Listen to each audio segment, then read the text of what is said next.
Car accident के बाद doctor के दिमाग में ये बात बैठ गई कि मेरी याददाश्त चली गई है, लेकिन मुझे बहुत साफ साफ याद है कि कौन कौन सी औरतें मुझे मिलने आई थीं।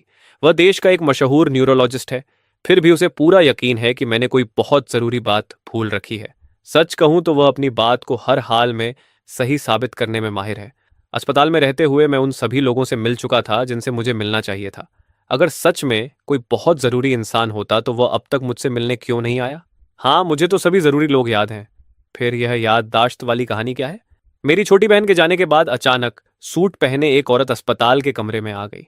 सूट पहने औरत, मैं अभी अस्पताल में हूं, क्या तुम मुझसे मिलने जाओगी? वह मरा या नहीं? अगर नहीं मरा तो मुझे परेशान मत करो। मिस्टर गु, आप जाग गए हैं। क्या आप मुझे पहचान नहीं रहे? मैं लिक्सु हूं, प्रेसिडेंट सन की असिस्टेंट। प्रेसिडेंट सन? आपको कुछ भी याद नहीं? गुचेन, प्रेसिडेंट सन बहुत बिजी हैं। ये याददाश्त खोने का नाटक बंद कीजिए। चाहे आप खुद को फांसी लगाने की धमकी ही क्यों न दें, इससे कुछ नहीं बदलेगा। उसकी इन अजीब बातों को सुनकर मैं पूरी तरह उलझ गया। मुझे अभी तक समझ नहीं आ रहा था कि क्या हो रहा है, लेकिन उसका रवैया मुझे बहुत असहज कर रहा था। खासकर उसके चेहरे पर दिख रही घृणा देखकर मेरे मन में भी एक अजीब सी नापसंदगी पैदा हो गई। रुको, तुमने क्या कहा? 6 साल? आईने में चेहरा मेरा ही था, बिल्कुल वही, लेकिन मेरी यादों से ज्यादा परिपक्व, और उस पर एक गहरी उदासी की छाप थी। क्या सच में लिक्सु जो कह रही थी वह सही हो सकता है? क्या सच में 6 साल बीत चुके हैं और मैं सच में शादीशुदा हूं? क्योंकि मेरी यादें तो 18 साल की उम्र पर ही रुक जाती हैं, यानी जब मैं अभी अभी यूनिवर्सिटी में दाखिल हुआ था। उस समय मैं चुपके से एक सीनियर स्टूडेंट को पसंद करता था। शायद उसका नाम सोमू यान था। वह यूनिवर्सिटी में मेरी सीनियर थी, लेकिन उम्र में मुझसे 2 साल छोटी थी, और अब मैं उसी से शादी कर चुका हूं। लिक्सु के कहने के अनुसार मैंने 22 साल की उम्र में सोमुयान से शादी की थी, एक ऐसी जल्दी में हुई शादी जिसमें किसी तरह की भावनात्मक नींव ही नहीं थी। शादी के बाद मुझे पता चला कि सोम युयान का दिल मेरा नहीं है, बल्कि वह जेंग चोट नाम के आदमी के बहुत करीब है। और मैं, जिसे उसका प्यार नहीं मिला, सोमुयन का ध्यान खींचने के लिए तरह तरह के अजीब तरीके अपनाने लगा। लेकिन इससे मुझे सिर्फ सोमुयन की बढ़ती हुई नफरत ही मिली। आखिरकार मैं इस हद तक गिर गया कि सोमुयन को झेंगचोत से दूर रखने के लिए खुदकुशी की धमकी देने लगा। अगर तुम झेंगचोत से दूर नहीं रही तो मैं यहीं तुम्हारे सामने मर जाऊंगा। तो जाओ, जल्दी मर जाओ, मुझे छुट्टी मिल जाएगी। प्यार में मरने की धमकी देना मेरे स्वभाव जैसा बिल्कुल नहीं था। उस समय का मैं तो ऐसे लोगों से सबसे ज्यादा नफरत करता था जो प्यार में अंधे हो जाते हैं। जब तक मैं यह सब समझ पाता, तब तक मैं हमारे अपार्टमेंट के मास्टर बेडरूम में पहुंच चुका था। डॉक्टर ने कहा था कि मुझे कुछ सीरियस नहीं है, इसलिए लिक्सु मुझे सीधे यहां ले आई। गुचन, प्रेसिडेंट सू बहुत बिजी हैं। उन्हें अपने छोटे छोटे ड्रामों से परेशान करना बंद कीजिए, ठीक है? इस विशाल विला को देखकर मेरे अंदर का सारा गुस्सा गायब हो गया। मैं इस बेहिसाब लग्जरी को देखकर पूरी तरह हैरान रह गया था। सिर्फ ड्रेसिंग रूम ही मेरे पुराने अपार्टमेंट से कई गुना बड़ा था। भले ही मुझे पता था कि मेरी सोमुयान से शादी को 5 साल हो चुके हैं, लेकिन मेरे लिए यह पहली बार था जब मैं उसके चेहरे को इतने करीब से देख रहा था। मानना पड़ेगा, वह यूं ही मेरी जवानी की देवी नहीं थी। उसका चेहरा देखते ही मेरा मूड अपने आप बेहतर हो गया। गुचन, अब क्या कर रहे हो? अरे, जब से तुम घर आई हो मैंने एक शब्द भी नहीं कहा। आमतौर पर तो जैसे ही मैं दरवाजा पार करता हूं तुम बोलना शुरू कर देते हो। क्या आज नई चाल चल रहे हो? मैं थोड़ा हैरान हुआ। क्या मैं सोमुयान से शादी के बाद इतना चिपकू बन गया था? मैं अभी काम से बहुत थकी हुई हूं। मेरे पास तुम्हारे ड्रामे के लिए समय नहीं है। गुचन, जंगछूट के खिलाफ कुछ करने की कोशिश मत करना। चाहे तुम खुदकुशी की धमकी दो, इससे कुछ नहीं बदलेगा। लिक्सु ने जो हमारी कहानी बताई थी वह काफी साफ थी।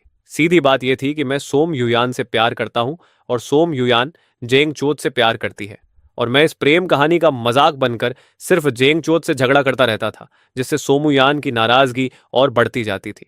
ये खुदकुशी की कोशिश भी इसलिए थी क्योंकि मैं जेंग चोत को मिलने वाले उसके ध्यान से जलता था।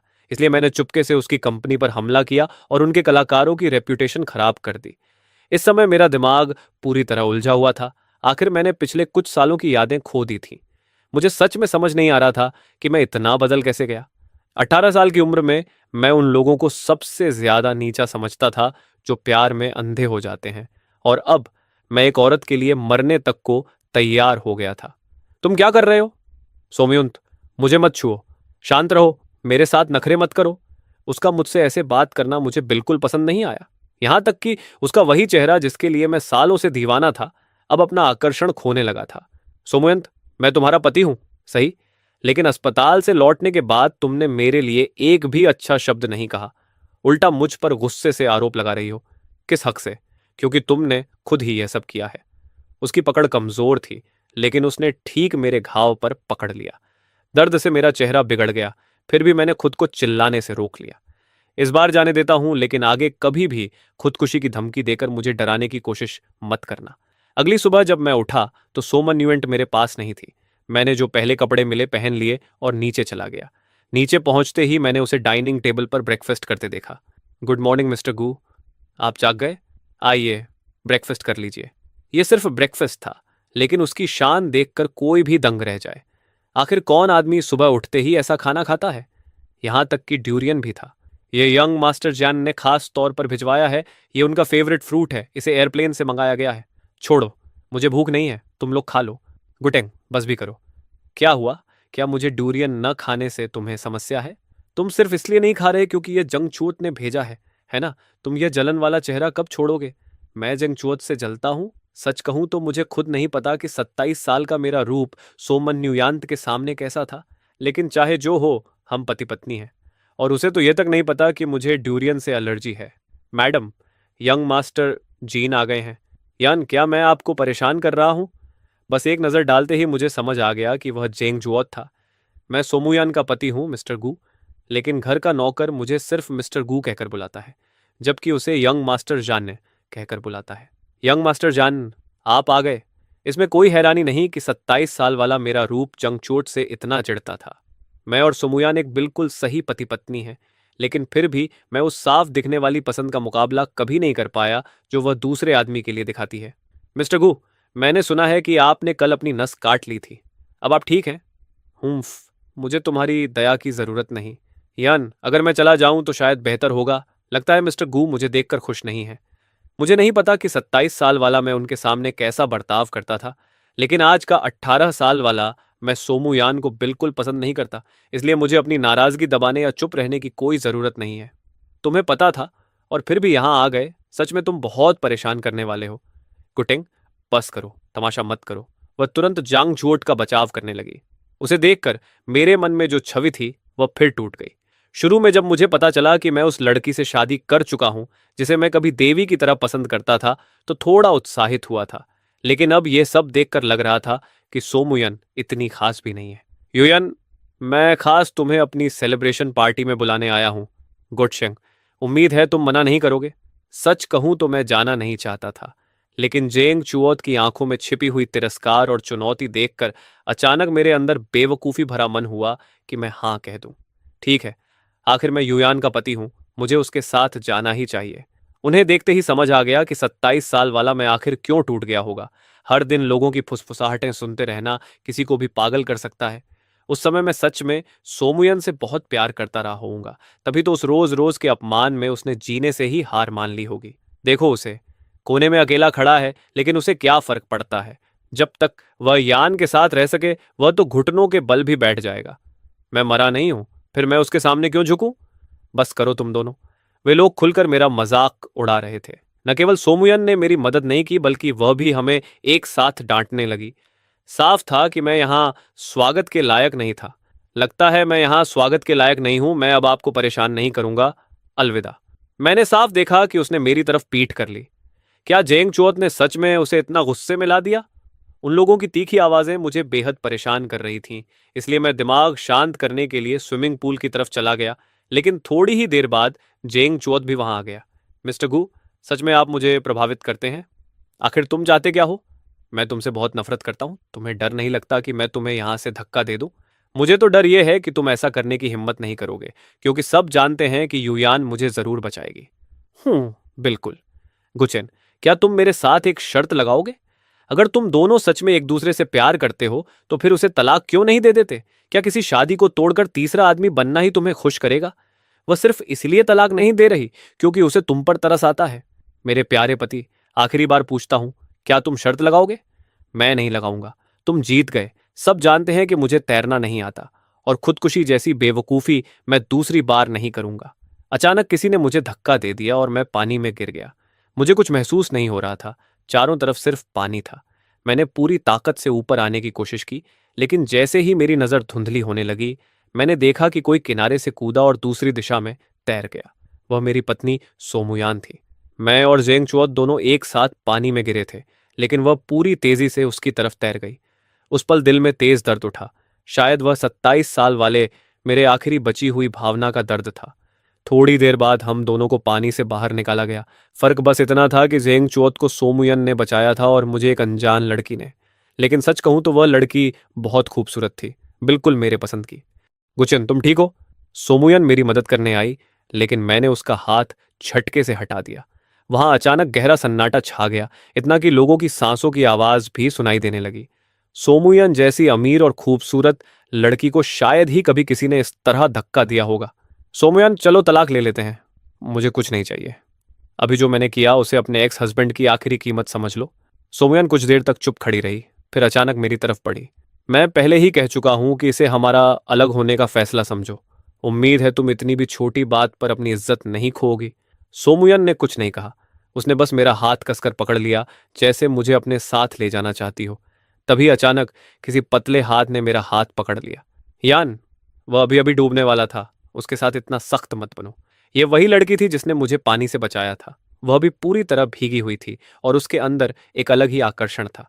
वह और सोमुयान बिल्कुल अलग तरह की महिलाएं थीं। सोमुयान ठंडी और तेज दिमाग वाली, जैसे बर्फ की रानी, जबकि यह लड़की जंगली और बेहद आकर्षक थी।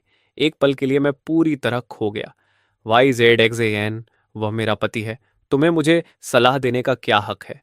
अजीब बात है, अभी तो मैंने उसे कहते सुना कि वह तुमसे तलाक चाहता है, और वैसे भी मैंने अभी तुम्हारे पति की जान बचाई है। तुम्हें मुझे धन्यवाद देना चाहिए। मैं तुम्हें सिग्यो प्रोजेक्ट की पूरी जिम्मेदारी दे दूंगी, लेकिन जेन और मेरे बीच के मामले में दखल मत दो। जिग्याओ प्रोजेक्ट बहुत बड़ा मौका था। यान ने इसे सीधे वाई जान को दे दिया। ये कई अरब की कीमत वाला प्रोजेक्ट था। यहां तक कि जीन परिवार को भी इसमें सिर्फ थोड़ा हिस्सा मिला था, लेकिन यान ने पूरी जिम्मेदारी YZX को दे दी। रिसेप्शन से निकलने के बाद सोम युयान मुझे एक होटल के कमरे में ले गई। उसने मेरा हाथ पकड़ रखा था और मुझे गर्म पानी से नहाने के लिए कह रही थी। सोम युयान, क्या तुम बाहर जा सकती हो? तुम मेरे पति हो, तुम्हें देखते रहने में भला क्या बुरा है? जब मैं बाथटब में आराम करते करते लगभग उठने ही वाला था, तभी अचानक सोमन्युयान अंदर आ गई। मुझे समझ नहीं आया कि वह क्या करने वाली है, इसलिए मैं घबरा कर तुरंत उछल पड़ा। गुचैन, अच्छा हुआ तुम ठीक हो। तुम्हें पता है तुमने मुझे कितना डरा दिया था।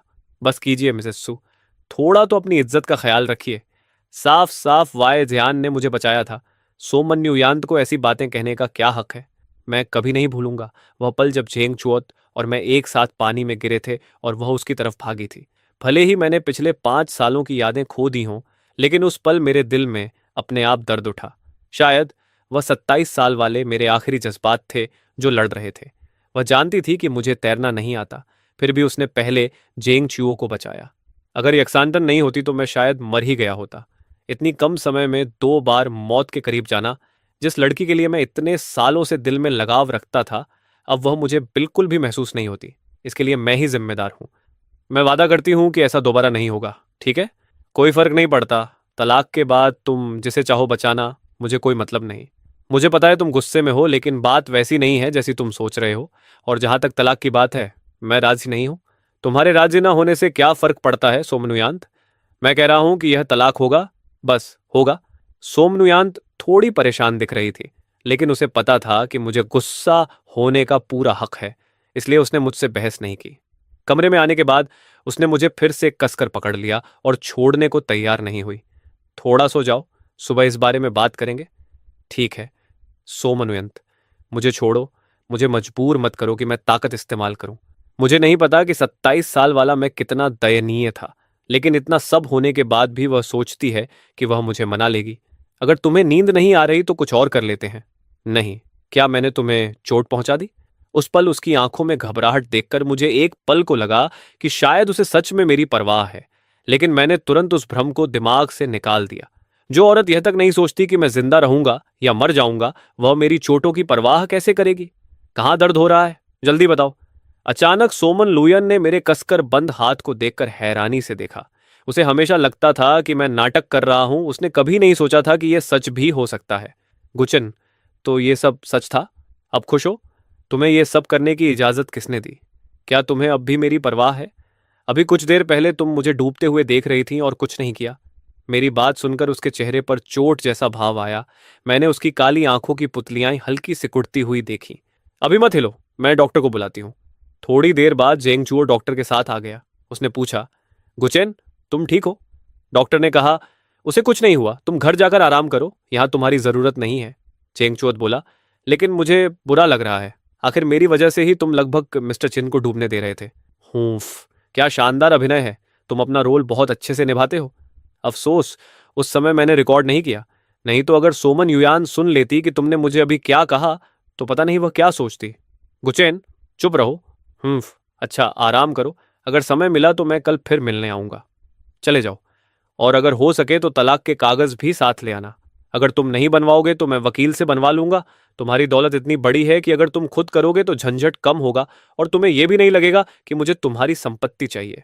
गुचन, मैं तलाक नहीं दूंगी, ये बात दिमाग से निकाल दो। मैंने अपना फोन उठाया और पहले अपनी जन्मतिथि से पासवर्ड डालने की कोशिश की, लेकिन फोन नहीं खुला। फिर मैंने कुछ और नंबर आजमाए जो मैं अक्सर इस्तेमाल करता हूं, फिर भी नहीं खुला। आखिर में मैंने सोमनु यांत की जन्मतिथि डाली और फोन तुरंत खुल गया। मेरे मुंह से कड़वी हंसी निकल गई और मैंने तुरंत पासवर्ड बदलकर अपनी जन्मतिथि रख दी। अगले दिन मैंने उसका इंतजार नहीं किया और सीधे एक सेंट को फोन किया। हेलो, मैं गुचन बोल रहा हूं। क्या तुम मेरे साथ एक ड्रिंक के लिए मिल सकती हो? आप मुझसे क्यों मिलना चाहते हैं मिस्टर गू? मैं तुम्हारा शुक्रिया अदा करना चाहता हूं। आखिर कल तुमने मेरी जान बचाई थी। ठीक है, पास वाले कैफे में मिलते हैं। मैं अभी आ रही हूं। ठीक है, मैं भी आता हूं। बुरा नहीं मिस्टर गू, आप अब भी समय के पाबंद हो। मैं खास तौर पर तुम्हारा धन्यवाद करने आया हूं। आखिर तुमने मेरी जान बचाई थी। जो चाहो ऑन ऑर्डर कर लो। मुझे लगता है तुम पहले से बहुत अलग हो गए हो। अच्छा, कैसे? मैं नहीं चाहता था कि लोगों को पता चले कि मैंने अपनी याददाश्त खो दी है, और मुझे यह भी नहीं पता कि मेरा और एक्सेंट का रिश्ता क्या है। कल की स्थिति देखकर तो यही लगता है कि हम ज्यादा करीब नहीं हैं। शायद कल के डर की वजह से। गुचन, तुम्हें क्या हो गया है? हम सालों से एक दूसरे को जानते हैं। अगर कुछ है तो मुझसे कह सकते हो। गुचेन, तुम बिल्कुल पहले जैसे नहीं रहे। जब से तुम अस्पताल से लौटे हो तुम पूरी तरह बदल गए हो। ये सब सोमन्युयांत की वजह से है। तुम भी देख सकती हो कि मैं बदल गया हूं, लेकिन उसे कुछ नजर नहीं आता। ये शादी अब बिल्कुल बेकार हो चुकी है। गुचन, क्या तुम सच में युयान से तलाक लेना चाहते हो?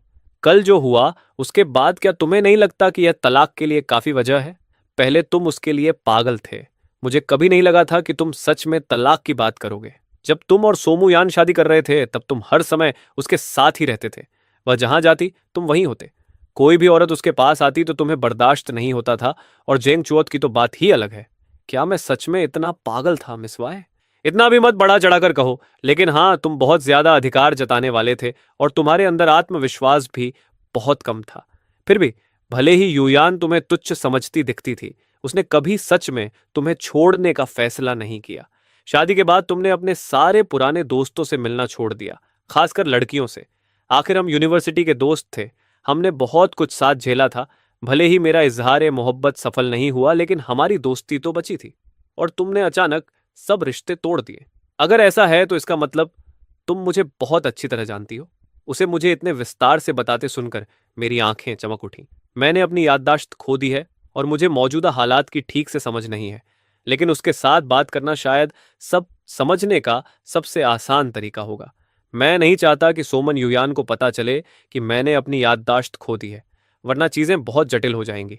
समय तेजी से गुजरता गया। भले ही मैंने ये बात साफ साफ नहीं कही थी, फिर भी वाई जेड एक्स को शायद समझ आ गया था कि मैं किसी परेशानी में हूं। उसने मुझसे ज्यादा सवाल नहीं किए, बस पिछले 2 सालों में मेरी हालत कैसी रही वह सब बताती रही। यह सुनकर मैं थोड़ा भावुक हो गया।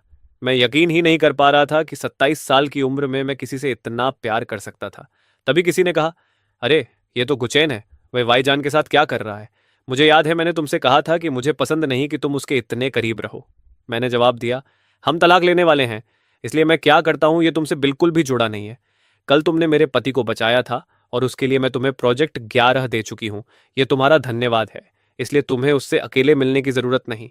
मैंने अपने बगल में रखे सोफे के हैंडल को कसकर पकड़ लिया। ऐसा लगा जैसे यह बात मैंने पहले भी कहीं सुनी थी। अचानक मैंने सिर उठाकर उसकी तरफ देखा। मेरी आंखें पूरी तरह लाल हो चुकी थीं। मुझे याद आ गया। मेरे दिमाग में एक साफ तस्वीर उभरी। सोमनुयांत, मैं बस बाहर थोड़ी देर के लिए जा रहा हूं। उसने उस दिन मुझसे कहा था, क्या यह तुम्हारा मामला है? उस दिन वह काम के लिए बाहर गया था और देर से लौटा था। मैंने पूछा था वह कहाँ था, और उसने मुझे उसी तरह छिड़कर जवाब दिया था, और अब मैं उसके ही शब्द उसी को लौटा रहा था। मैं ज़ेंग चुओत से मिला था, लेकिन जैसा तुम सोच रहे हो वैसा कुछ नहीं है। हमारे परिवार कई सालों से एक दूसरे को जानते हैं, इसलिए कुछ बिजनेस संबंध होना स्वाभाविक है। लेकिन मैं उससे अपने संपर्क कम कर रही हूँ। चाहो तो यकीन कर लो। मैंने कहा, बस करो, इतना प्यार दिखाने का नाटक मत करो। अगर तुम्हें कल की घटना के कारण अपराध बोध है और तुम हमारी शादी बचाना चाहती हो तो इसकी कोई ज़रूरत नहीं है।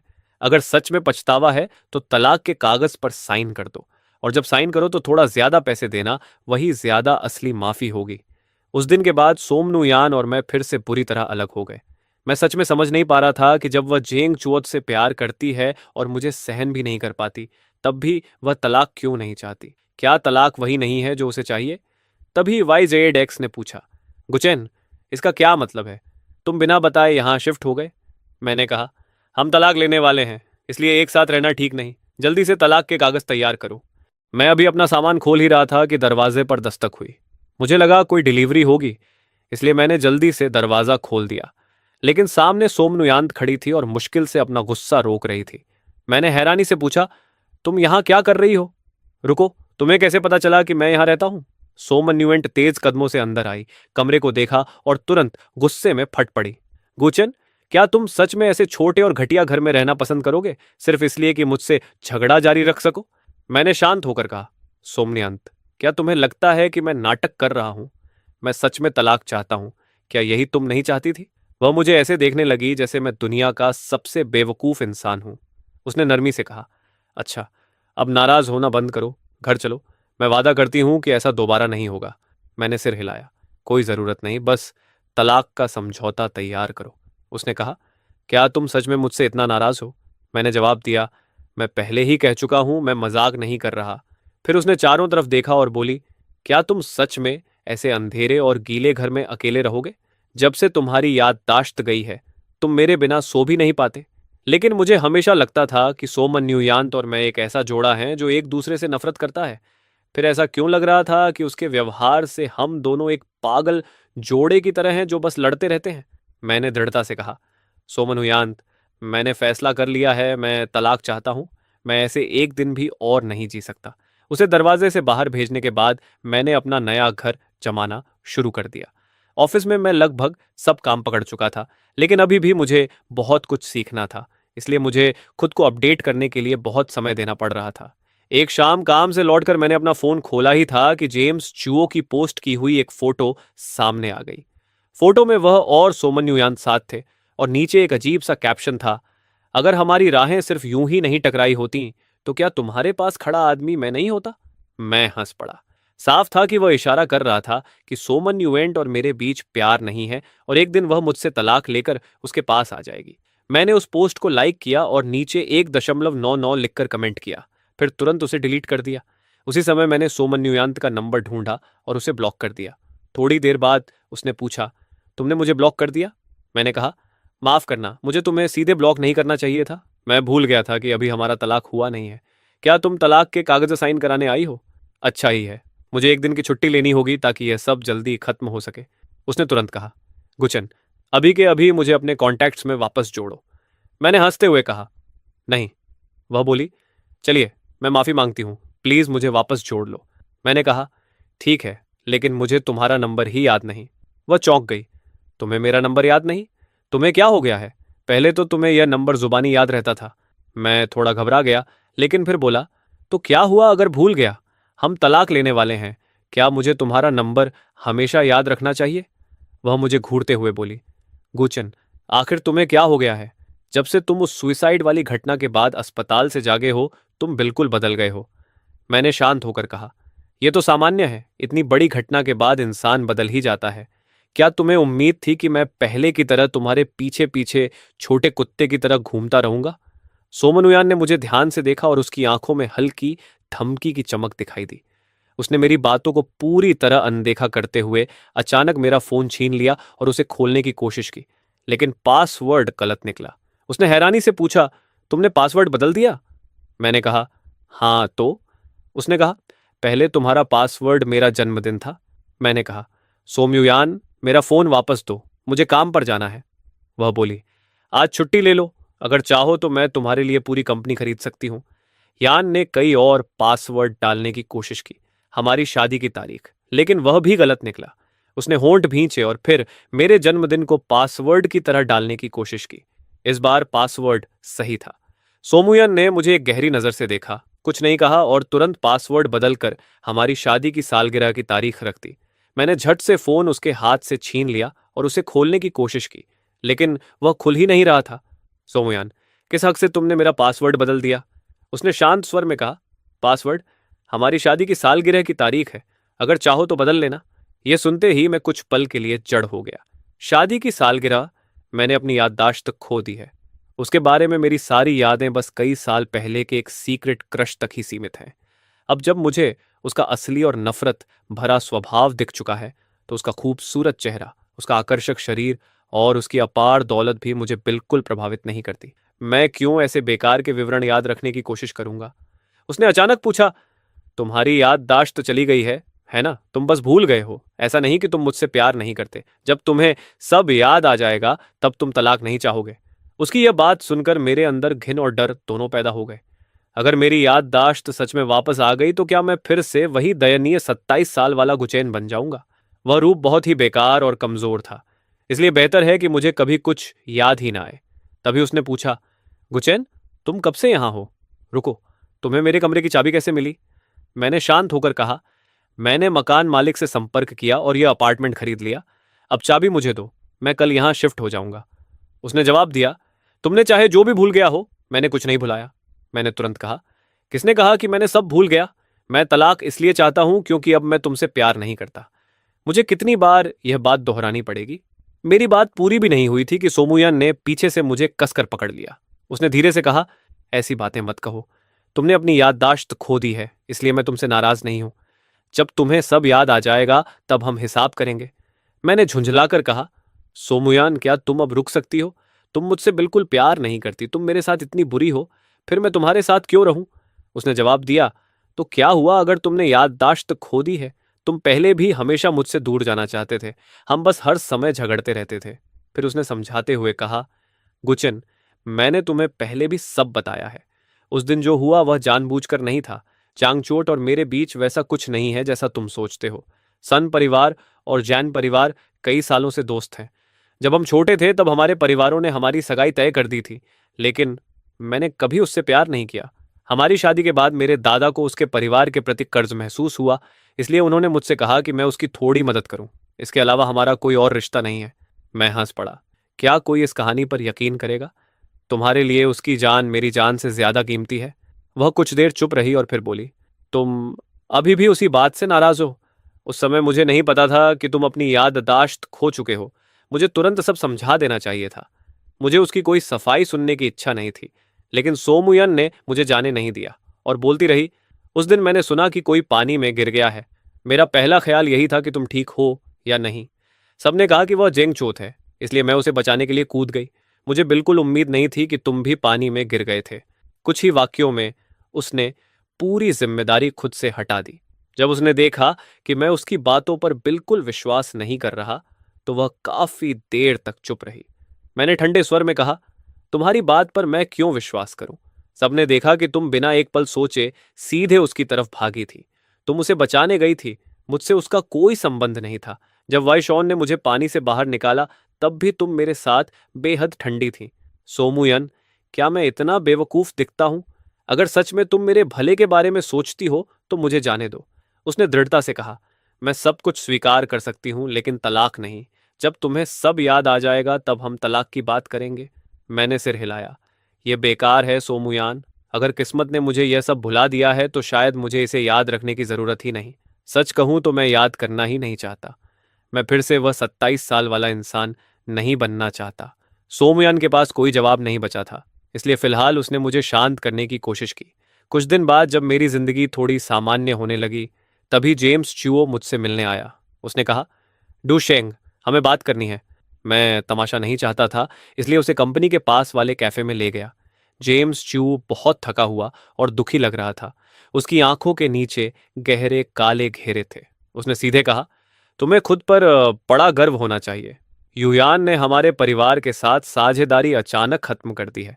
अब पूरे बिजनेस जगत में सब जानते हैं कि हमारे परिवार का सबसे बड़ा सहारा खत्म हो गया। मैंने ठंडे स्वर में कहा, इससे मेरा क्या लेना देना? उसने गुस्से से कहा, यन ने कहा है कि वह अब मेरी मदद नहीं करेगी। तुमने उससे कुछ कहा है ना?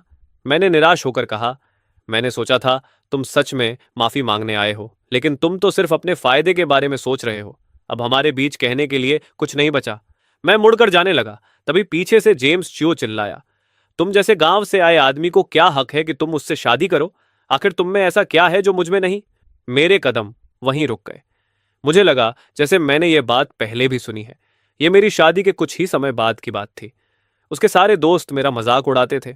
उस समय जेंग चौथ मेरे साथ ऊपर से दोस्ताना और समझदार बनने की कोशिश करता था। वह मुझे कई तरह की सलाह देता था, लेकिन उसकी वही सलाहें मुझे सबके सामने शर्मिंदा कर देती थी। धीरे धीरे मैं आत्मविश्वास खोने लगा, डरपोक और शक करने वाला बन गया। ये सारे दृश्य मेरे दिमाग में एक एक करके लौटने लगे। मुझे यकीन हो गया कि ये मेरी खोई हुई यादें हैं। मैंने ठंडे स्वर में कहा, गुचेन, अगर तुम चाहो तो माफी मांग सकते हो, लेकिन तुम्हें युयान को सच बताना होगा। मैंने उसकी बात काट दी। तुम और सोमयान के बीच जो भी है उससे मुझे कोई मतलब नहीं। बस उसे साफ बता देना कि मैं तुम दोनों को फिर कभी नहीं देखना चाहता। तभी पीछे से आवाज आई, कैसी अजीब बात है, हम हमेशा ऐसी ही परिस्थितियों में क्यों मिलते हैं? यान, तुम्हें नहीं लगता? सोमुयान वहां आ चुकी थी। उसने सख्त स्वर में कहा, ये मेरे पति हैं, कृपया इनसे दूर रहो। जेम्स च्यूओ बोला, मैंने कुछ नहीं किया। देखो तुम कितनी घबराई हुई हो। मैं जानना चाहता हूं कि तुम हमेशा गुच्चेन को ही क्यों दोष देती हो। उसने तुरंत कहा, नहीं, वही मुझसे उलझता है। चंगचियो का चेहरा अचानक ठंडा हो गया, लेकिन जैसे ही उसने सोमुयान को देखा उसका भाव थोड़ा नरम हो गया। वह बोला, युयान, हम दोनों बचपन से साथ बड़े हुए हैं। हम कह सकते हैं कि हम बचपन के प्रेमी थे। पहले जो हुआ वह सिर्फ एक गलतफहमी थी। क्या तुम थोड़ी नरमी नहीं दिखा सकती? सोमुयन ने शांत लेकिन कठोर आवाज में कहा, मैं पहले ही वह सब कर चुकी हूं जो मुझे करना था। अब मैं तुम्हें कुछ नहीं देती। अगर मैंने पहले तुम्हें खास ध्यान दिया था तो वह सिर्फ तुम्हारे दादा के सम्मान की वजह से था। इसका मतलब यह नहीं कि तुम हमेशा और ज्यादा मांगते रहो। जेम्स च्यूओ ने गुस्से में कहा, मैं लालची हूं? लेकिन वह आगे कुछ बोल ही नहीं पाया, क्योंकि उसके पास कोई जवाब नहीं था। वह बस अपने मुट्ठियां भींच सकता था, मुझे नफरत से घूर सकता था और फिर मुड़कर चला गया। उसके जाने के बाद ही मुझे समझ आया कि आज वह इतना बेचैन क्यों था। असल वजह सोईयान थी। उसने पूल वाली घटना सबके सामने बता दी थी, जिससे जेंग च्यूओ पूरे हमारे सर्कल में मजाक बन गया था।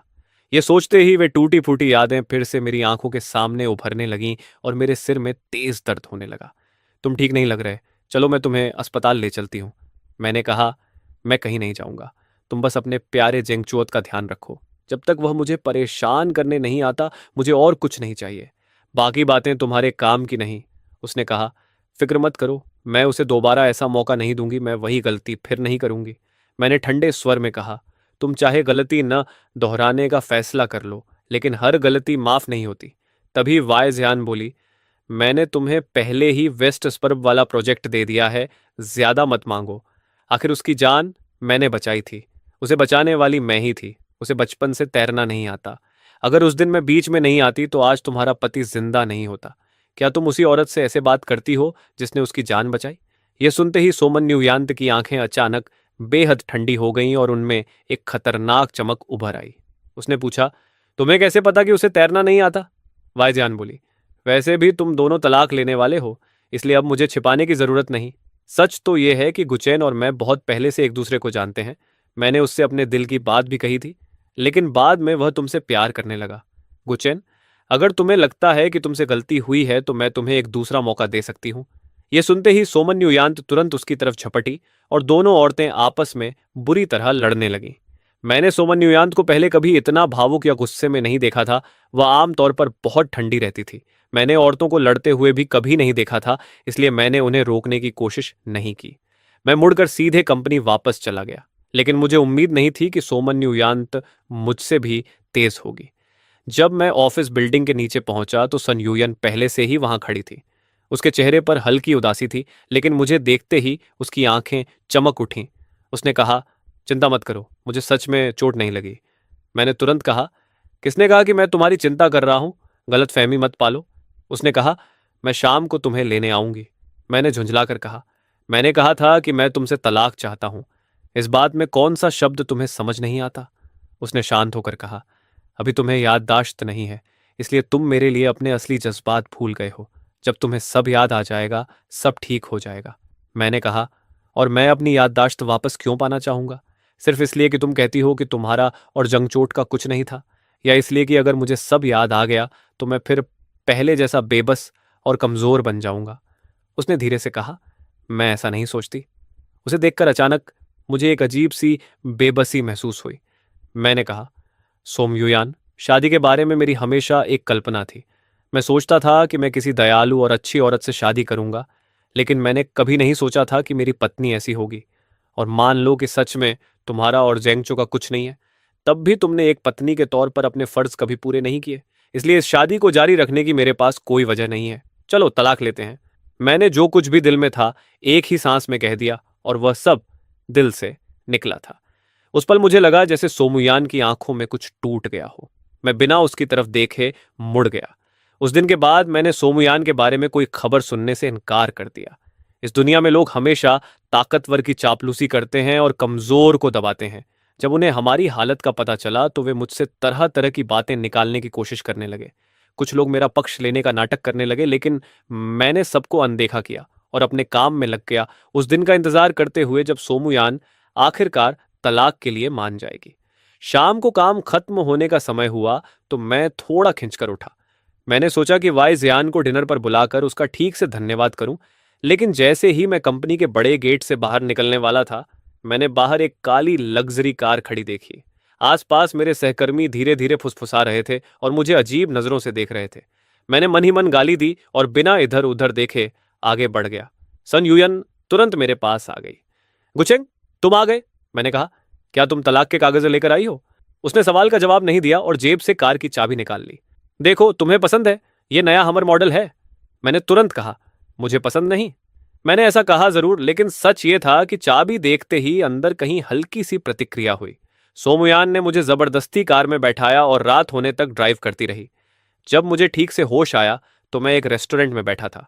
उसने कहा, मेरे साथ डिनर करो। मैंने कहा, अगर मैं तुम्हारे साथ डिनर करूं तो क्या तुम तलाक मान लोगी? सोमुयान काफी देर तक चुप रही, फिर बोली, अगर तुम मेरे साथ डिनर नहीं करोगे तो मैं तलाक नहीं दूंगी। मैंने कहा, यह तुमने खुद कहा है। डिनर बहुत शानदार था, जैसे हर चीज बहुत ध्यान से तैयार की गई हो। वहां रेड वाइन थी, मोमबत्तियां थीं और तरह तरह के ताजे फूलों की सजावट थी।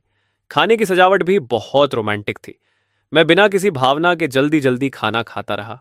मैं खत्म कर चुका हूं, अब जा रहा हूं। सोमुयान ने धीरे से पूछा, गुचैन, क्या तुम्हें याद नहीं आज कौन सा दिन है? मैंने कहा, कौन सा दिन? उसने कहा, आज हमारी शादी की सालगिरह है। मुझे इसका बिल्कुल भी याद नहीं था।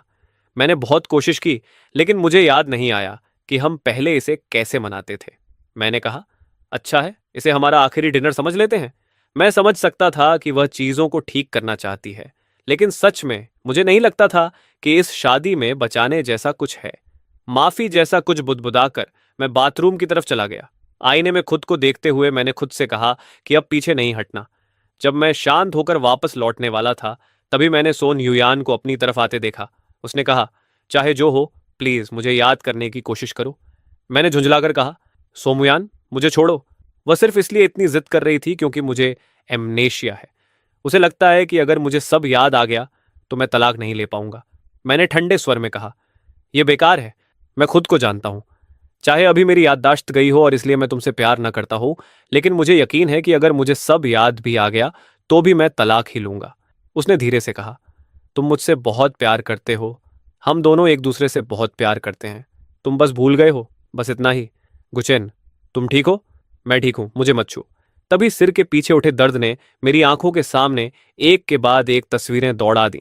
शादी का वह चुंबन, जानचू का बढ़ाया हुआ गिलास, मेरे ससुर के हाथ से जमीन पर टूटता चाय का कप और उनके वे तिरस्कार भरे चेहरे। ये टुकड़े पहले धुंधले थे, फिर तेज होते गए, साफ होते गए और अचानक पूरी यादों में बदल गए। हाँ, अब मुझे सब याद आ गया। हमारी पहली बार, हम कैसे साथ आए, हमारी शादी कैसे हुई और जान चोट की वजह से हम कैसे टूटते चले गए। मुझे यह भी याद आ गया कि कैसे उन्होंने मेरा मजाक बनाया था, कैसे मुझे अपने ही ससुराल वालों के सामने अपमान सहना पड़ा था।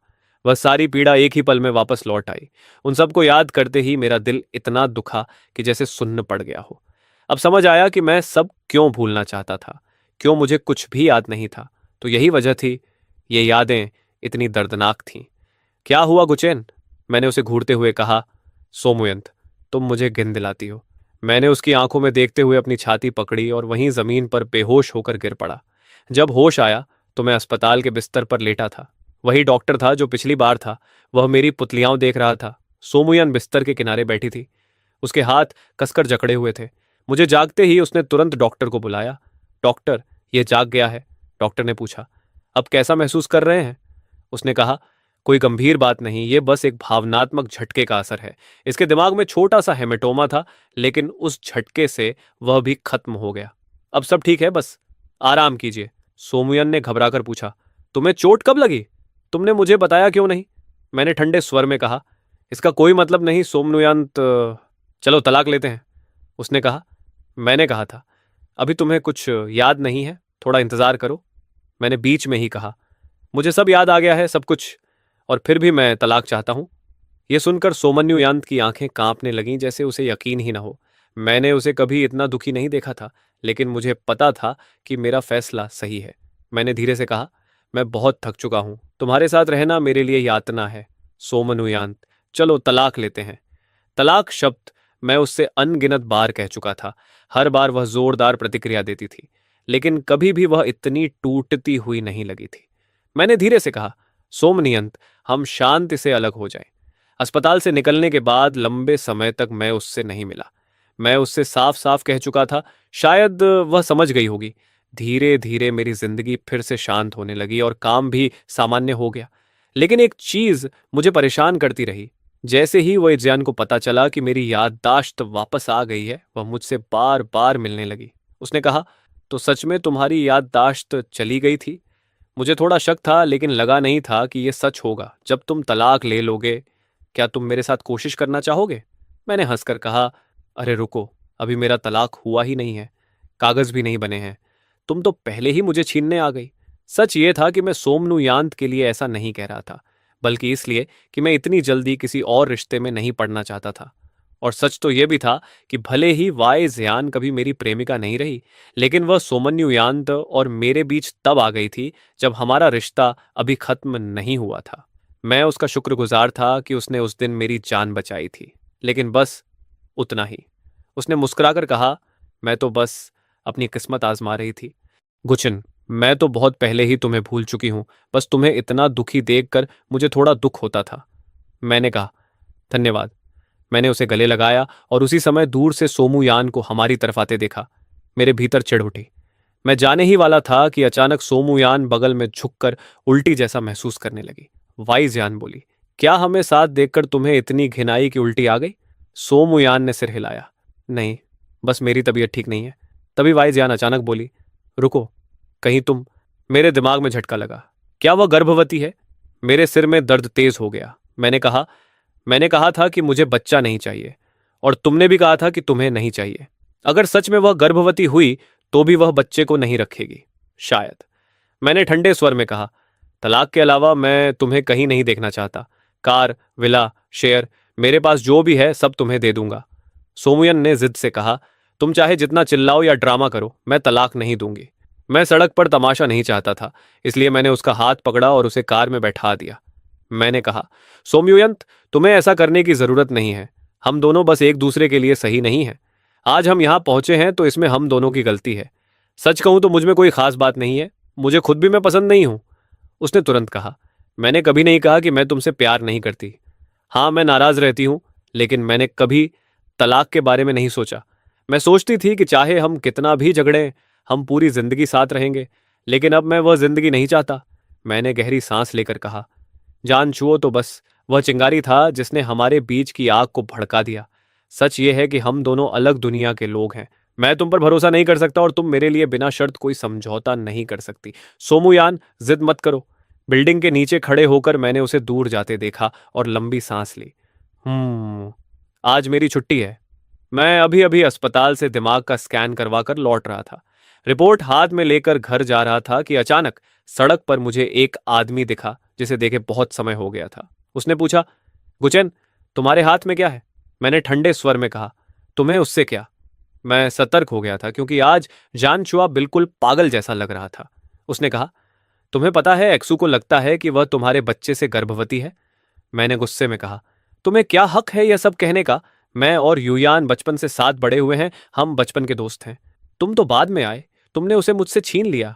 किस हक से? किस हक से? मैंने एक कदम पीछे लिया। मैं उससे बेकार की बहस नहीं करना चाहता था। उसने चीख कर कहा, तुम सोचते हो सोमनुयान सब संभाल लेगी? मेरा मजाक मत उड़ाओ। तुम जानते हो उसने जीन परिवार के साथ सारे रिश्ते तोड़ दिए हैं और मुझे पूरे समाज में हंसी का पात्र बना दिया है। ये सब तुमने उसे बताया, है ना?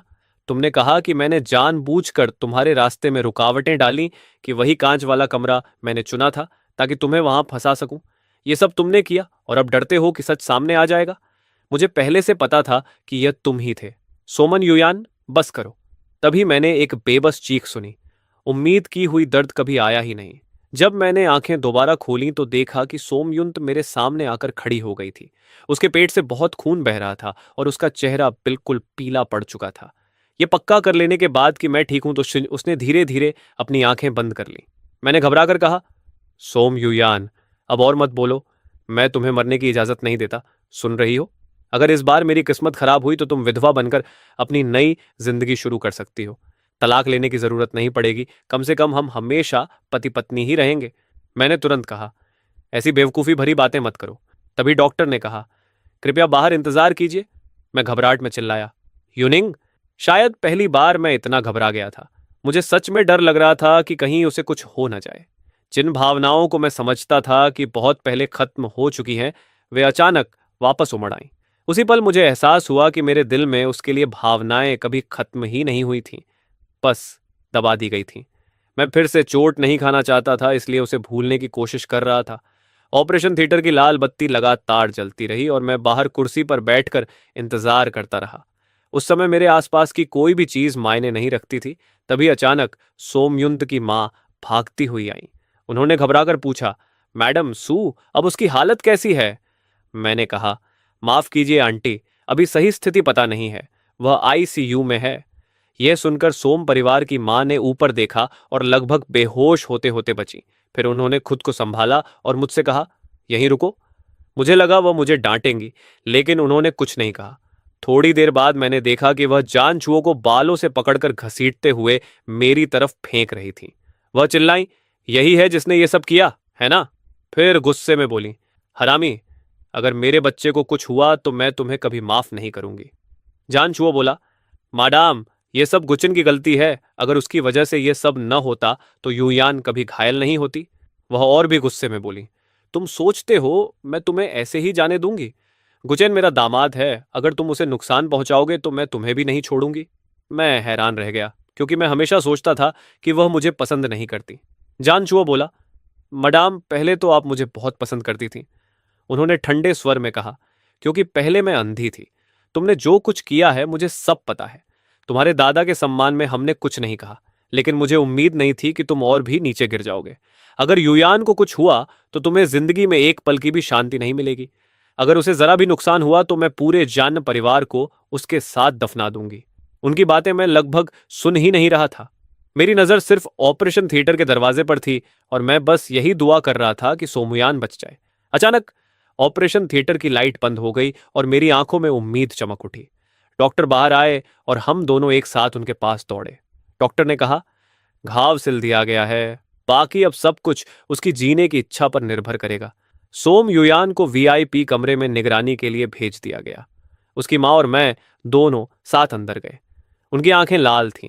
उस सख्त चेहरे के पीछे अब सिर्फ एक माँ की चिंता थी। उन्होंने धीरे से कहा, मुझे तुमसे नाराजगी है, लेकिन मैं जानती हूं कि असली गलती जानचुआ की है। मैंने कहा, माँ चिंता मत कीजिए, चाहे कुछ भी हो मैं युयान का ख्याल रखूंगा। उन्होंने कहा, मुझे तुम्हारे तलाक के बारे में पता है। पहले मैं तुम्हें पसंद नहीं करती थी, लेकिन मैंने कभी तुम्हारे रास्ते में रुकावट नहीं डाली। गुच्चेन, आत्मविश्वास तुम्हें खुद बनाना होगा। अगर तुम खुद का सम्मान नहीं करोगे तो कोई और क्यों करेगा? सोम परिवार की यही एक बेटी है, इसलिए उसके माता पिता अक्सर उसके फैसलों का सम्मान करते हैं। उन्होंने पहली बार मुझसे इतनी सच्चाई से बात की थी। फिर बोली, अब सब डॉक्टरों पर छोड़ दो और इंतजार करो कि यूयान कब जागेगी। तुमने पूरी रात जागकर बिताई है, घर जाकर आराम कर लो। मैंने कहा, कोई बात नहीं, मैं अभी जवान हूं, आप पहले आराम कर लीजिए। बाद में जब मेरी आंख खुली तो मैं अस्पताल के उसी कमरे में दूसरे बिस्तर पर लेटा था जहां सोमुयान थी। उसकी मां मुझे जागते देखकर खुश हो गई और पूछा, अब कैसा महसूस कर रहे हो, कहीं दर्द तो नहीं? मैंने कहा, काफी बेहतर। क्या मैं बहुत देर तक सोया? उन्होंने कहा, नहीं, डॉक्टर ने कहा तुम थकावट से बेहोश हो गए थे, इसलिए आराम जरूरी था। फिर अचानक बोली, और एक बात, युयान गर्भवती है, क्या तुम्हें पता था? मैं नहीं चाहता था कि किसी को यह पता चले। अगर सोम परिवार को पता चल जाता कि सोम युयान मेरे बच्चे की मां बनने वाली है, तो वे उसे हर हाल में बच्चे को रखने के लिए मजबूर करते। आखिर उन्हें एक वारिस चाहिए, और अगर हम तलाक लेते तो वे बच्चे की कस्टडी के लिए मुझसे लड़ते। उनकी ताकत और दौलत के सामने मेरी जीत की कोई उम्मीद नहीं थी। उन्होंने कहा, तुम्हारे और युयान के बीच क्या होता है उसमें मैं नहीं पढ़ना चाहती, लेकिन बच्चे के बारे में डॉक्टर ने कहा है कि जब तक मां सुरक्षित है, बच्चा भी सुरक्षित है। जब यान जागेगी तो वह यह बच्चा जरूर रखेगी। हम चाहते हैं कि यह बच्चा एक स्थिर परिवार में बड़ा हो। मैंने कहा, मां, इस बारे में बाद में बात करेंगे, अभी सबसे जरूरी है कि युयान जागे। उन्होंने मेरे कंधे पर हाथ रखकर कहा, गुचेन, युयान ने तुम्हारे साथ अन्याय किया है, लेकिन वह तुमसे सच में प्यार करती है। बस वह अपने भाव व्यक्त करना नहीं जानती। चिंता मत करो, चाहे कुछ भी हो, सन परिवार तुम्हारी रक्षा करेगा। यही युयान भी चाहती। उनके जाने के बाद कमरे में सिर्फ मैं और सोम एन युयान रह गए। मैं उसे चुपचाप देखता रहा। उसका चेहरा शांत था, लेकिन दिल में भारीपन था। फिर अचानक बच्चे के बारे में सोचकर मेरे अंदर गुस्सा भर गया। मैंने धीमे से कहा, सुमयंत, मुझे याद है तुमने कहा था कि तुम्हें यह बच्चा नहीं चाहिए। अगर तुम जागने के बाद सच में इसे छोड़ने वाली हो तो बेहतर है कि तुम कभी जागो ही मत। तुम तो अपने गुनाहों का प्रायश्चित करना चाहती थी, है ना? यूं लेटे लेटे क्या आराम कर रही हो? मुझे पता था वह मुझे सुन नहीं सकती, लेकिन उसकी मां की बातें मेरे दिल पर असर कर चुकी थीं, इसलिए मुझे सब कुछ बाहर निकालना था। मैंने आगे कहा, यन, अगर तुम्हें बच्चे पसंद नहीं हैं तो कोई बात नहीं। जब तुम जागोगी और बच्चे को जन्म दोगी, मैं उसे अकेले पाल लूंगा। लेकिन वह तुम्हें फिर भी मां ही कहेगा, क्योंकि तुम उसकी असली मां हो। भले ही हम तलाक ले लें, हम अच्छे रिश्ते में रह सकते हैं, लेकिन एक बात याद रखना, मैं जिंदगी भर अकेला नहीं रहने वाला। हो सकता है जल्दी ही तुम्हारा बच्चा किसी और औरत को मां कहकर बुलाए। ये सब मैंने जानबूझकर कहा था, सिर्फ उसे उकसाने के लिए। मैं दोबारा शादी नहीं करूंगा। शायद कुछ रिश्ते बना लूं, लेकिन फिर कभी किसी को अपनी उंगली में अंगूठी पहनाने नहीं दूंगा। तुम वाइजयान के बारे में क्या सोचती हो? वह इतने सालों से मुझसे प्यार करती है और उसने मेरी जान भी बचाई थी। शायद वह एक बहुत अच्छी सौतेली मां बन सकती है। मेरी बात पूरी भी नहीं हुई थी कि अचानक सोमुयान की उंगली हल्के से हिली, हालांकि वह बहुत हल्का सा हिलना था। मैंने कहा, सोमयंत, मैं मजाक नहीं कर रहा। अगर तुम अभी नहीं जागी तो जैसे ही मैं यहां से निकलूंगा, मैं उसी के पास चला जाऊंगा। तभी अचानक सोमयंत की पलकों में हलचल हुई। इस बार मैंने साफ देखा, यह कोई भ्रम नहीं था। मैंने तुरंत कहा, डॉक्टर, जल्दी आइए। डॉक्टर ने जांच करके कहा, दिल की धड़कन ठीक है, सांस भी स्थिर है, वह होश में लौट रही है, बहुत जल्द जाग जाएगी। आधी रात तक थकान ने मुझे घेर लिया और मैं उसका हाथ पकड़े पकड़े बिस्तर के किनारे ही सो गया। अस्पताल की रात थोड़ी ठंडी थी। जब मैं कंबल लेने के लिए उठने ही वाला था, तभी अचानक मुझे अपने कंधे पर गर्माहट महसूस हुई। मैंने चौंक कर आंखें खोली तो देखा सोम युयान मुझे कंबल ओढ़ा रही थी। मैंने घबराकर कहा, तुम जाग गई? युयान, तुम सच में जाग गई। मैं डॉक्टर को बुलाता हूं, उसने धीरे से कहा। एक मिनट रुको और सुनो, मेरे बच्चे को किसी और औरत को मां कहने की इजाजत बिल्कुल नहीं है, समझे? उसकी आवाज अभी भी कमजोर थी, लेकिन जागते ही वह मुझे आदेश देने लगी थी। मैंने उसे हल्के से अलग किया और कहा, पहले डॉक्टर तुम्हारा दिमाग चेक कर लें, उसके बाद बात करेंगे। उसके होश में आने के बाद सोमयंत मुझे एक मनोवैज्ञानिक के पास भी ले गई ताकि पूरी थेरेपी हो सके। वह हमारे बीच की असली समस्या ढूंढना चाहती थी, और जब उसे वजह समझ आई तो उसके चेहरे पर गहरा पछतावा साफ दिख रहा था। उसने कहा, गुचेन, उस समय जो मैंने कहा था कि मुझे बच्चा नहीं चाहिए, वह सब गुस्से में कही हुई बातें थीं। मैं हमारे बच्चे को कैसे नहीं चाह सकती? उस समय तुमने कहा था, अगर मैं गर्भवती हो जाऊं तो शायद तुम जेंग च्यू को नजरअंदाज कर पाओगे। जब तुम मुझसे झगड़ते थे तो मैं बस यही सोचती थी कि तुम जलते हो, और अगर मैं तुम्हें थोड़ा मना लूं तो सब ठीक हो जाएगा। मुझे पता है मैंने गलती की, लेकिन मैं हमेशा यही सोचती रही कि मेरी भी अपनी वजहें हैं। मैं चाहती थी कि तुम मुझे समझो, लेकिन मैंने कभी यह समझने की कोशिश ही नहीं की कि तुम क्या महसूस करते हो। सोमन न्यूयान तब भी डरी हुई लग रही थी। उसने पीछे से मुझे धीरे से गले लगा लिया और बोली, जब तुमने उस दिन वह बात कही थी तो मुझे लगा तुम बच्चे को अपने मकसद के लिए इस्तेमाल करना चाहते हो, इसलिए मैं गुस्से में आ गई और मैंने बहुत बुरी बातें कह दी। लेकिन मैंने कभी सच में ऐसा नहीं सोचा, कभी नहीं। मैं उसकी बात समझ रहा था। मैंने भी पहले बहुत सी चोट पहुंचाने वाली बातें कही थी, लेकिन उस दिन उसने सच में मुझे तोड़ दिया था। उसने धीमे से कहा, चलिए, मुझे एक और मौका दे दीजिए। मैं आपके बिना और इस बच्चे के बिना नहीं जी सकती। अगर आगे चलकर हमारे बीच कुछ भी नहीं बदला और आप फिर भी मुझे छोड़ना चाहेंगे तो मैं आपको दोष नहीं दूंगी, लेकिन हम एक दूसरे से इतना प्यार करते थे, मैं ये सब ऐसे खत्म नहीं होने दे सकती। उसकी हर बात सच थी। हमारे बीच बहुत बड़े बड़े गलत फहमियाँ थीं, लेकिन उन गलत फहमियों के बावजूद जो दर्द मैंने महसूस किया था वह भी सच्चा था। मैंने भी बहुत सहा था। उसने कहा, हम दोनों दो कांटेदार साई की तरह हैं, लेकिन मैं अपने कांटे समेटने को तैयार हूं, बस हम अलग मत हो। मैं उस समय पूरी तरह उलझ गया था और तुरंत कोई जवाब नहीं दे पाया। सोमयुंत ने भी जोर नहीं दिया। वह बस चुपचाप मेरा ख्याल रखती रही, इतना कि मुझे उसका ध्यान महसूस हो, लेकिन इतना भी नहीं कि मैं दबाव महसूस करूं। वह समझ गई थी कि मैं अभी अभी इस सब से बाहर आया हूं। मैंने उससे कहा कि वह मुझ पर इतना ध्यान न दे और अपनी गर्भावस्था का ख्याल रखे, लेकिन वह बस हाँ कहती और फिर भी हर छोटी बड़ी चीज में मेरा ख्याल रखती रहती। उस समय मुझे लगा कि वह ऐसा सिर्फ बच्चे को एक पूरा परिवार देने के लिए कर रही है।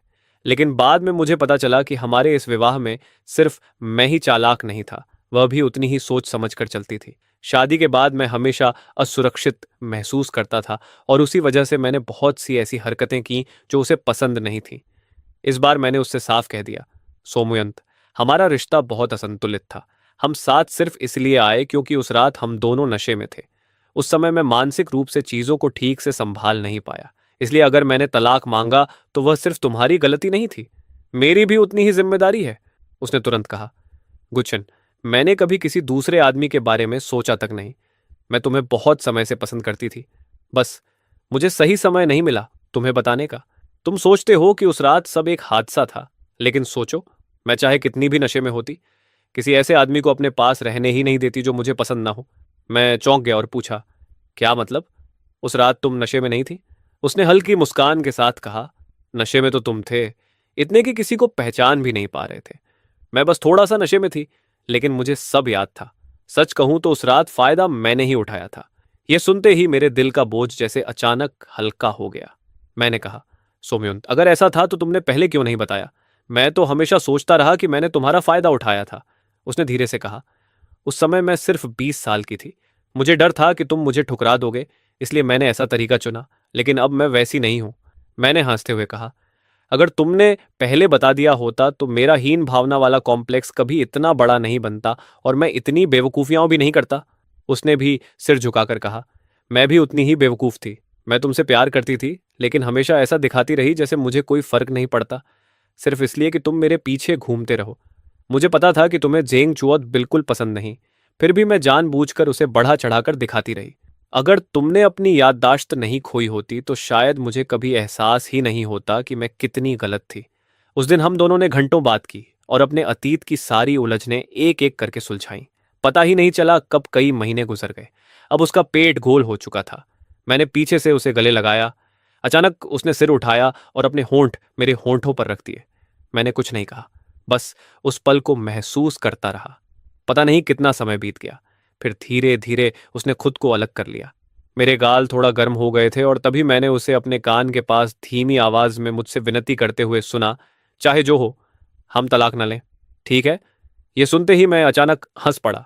मैंने सोचा था कि इतने गहरे और रोमांटिक पल के बाद वह कम से कम माहौल के हिसाब से कुछ और कहेगी, लेकिन मुझे बिल्कुल उम्मीद नहीं थी कि वह बस यही चाहेगी कि हम तलाक न लें। मुझे हंसते देखकर सोमुयान थोड़ा नाराज हो गई, लेकिन उसने खुलकर कुछ नहीं कहा। वह बस हल्के से मुझे गुदगुदाने लगी और बोली, हंसना बंद करो, पहले मेरे सवाल का जवाब दो। मैंने हल्के से कहा, हम ठीक है। फिर मैंने खुद ही कहा, नहीं, रहने दो, तुम्हें जवाब देने की जरूरत नहीं है, ऐसे ही ठीक है। हमारे बीच की सारी गलतफहमियां भले ही दूर हो चुकी थीं, लेकिन फिर से शुरुआत करना आसान नहीं था, खासकर हमारे जैसे जोड़े के लिए जिसने इतने उतार चढ़ाव देखे थे। हम उस मुकाम तक नहीं पहुंचे थे जहां से वापस लौटना नामुमकिन हो, लेकिन घाव अभी भी मौजूद थे। भरोसा फिर से बनाना आसान नहीं होता, उसमें बहुत समय लगता है। लेकिन बच्चे की खातिर मैं थोड़ा नरम हो गया था, क्योंकि सोमूयान सच में बहुत कुछ सह रही थी। ये गर्भावस्था उसे बेहद थका देती थी और उसे बहुत तकलीफ भी देती थी। फिर भी वह हमेशा मजबूत बनी रही, और यह देखकर मुझे उसके लिए थोड़ा दुख भी होता था। समय तेजी से बीत गया और जल्द ही बच्चा पैदा हो गया। मैंने अपने मन को पहले से तैयार कर लिया था। अगर सोमुयन एक अच्छी मां साबित हुई तो मुझे खुशी होगी, लेकिन अगर वह वैसी नहीं निकली तो मैं बिना हिचकिचाए उसे छोड़ भी सकता था। लेकिन जैसा मैंने सोचा था, सोमुयान ने मुझे कभी निराश नहीं किया। उस दिन जब उसने बच्चे को सुला दिया, वह मुड़ी और कमरे की ओर जाने लगी। तभी उसने मुझे दरवाजे के फ्रेम से टिके खड़े देखा। मैं मुस्कुराते हुए उसे देख रहा था। उसने पूछा, क्या हुआ? मैंने कहा, कुछ नहीं, बस बहुत समय हो गया तुम्हें उस ठंडे चेहरे वाले अंदाजे में देखे हुए। उसने हल्की नाराजगी से कहा, वह मेरा अंधेरा अतीत था। क्या तुम अब उसके बारे में बात करना बंद कर सकते हो? मैंने हंसते हुए कहा, क्यों? मुझे तो तुम्हारा वही पुराना ठंडा अंदाज ज्यादा पसंद था। सोच रहा हूं अगर उसी चेहरे के साथ तुम बच्चे की डायपर बदल रही होगी तो कैसा लगेगा। सोमुयान समझ गई कि मैं उसे चिढ़ा रहा हूं। उसने मुंह बना लिया और मेरे पीछे पीछे कमरे तक आ गई। जैसे ही वह पूरे वजन के साथ मुझ पर झपटी, मैंने उसे कहते सुना, चाहे जो हो, मेरी ट्रायल पीरियड तो खत्म हो गई। मैंने हंसते हुए कहा, ट्रायल पीरियड खत्म हो गई? वह बोली, हाँ, लेकिन अब कन्फर्मेशन पीरियड शुरू होगी। मैंने पूछा, और यह कन्फर्मेशन पीरियड कितने समय की होगी? उसने हल्की मुस्कान के साथ कहा, तुम्हारे इतने शानदार परफॉर्मेंस को देखते हुए मान लो कि पूरी जिंदगी के लिए।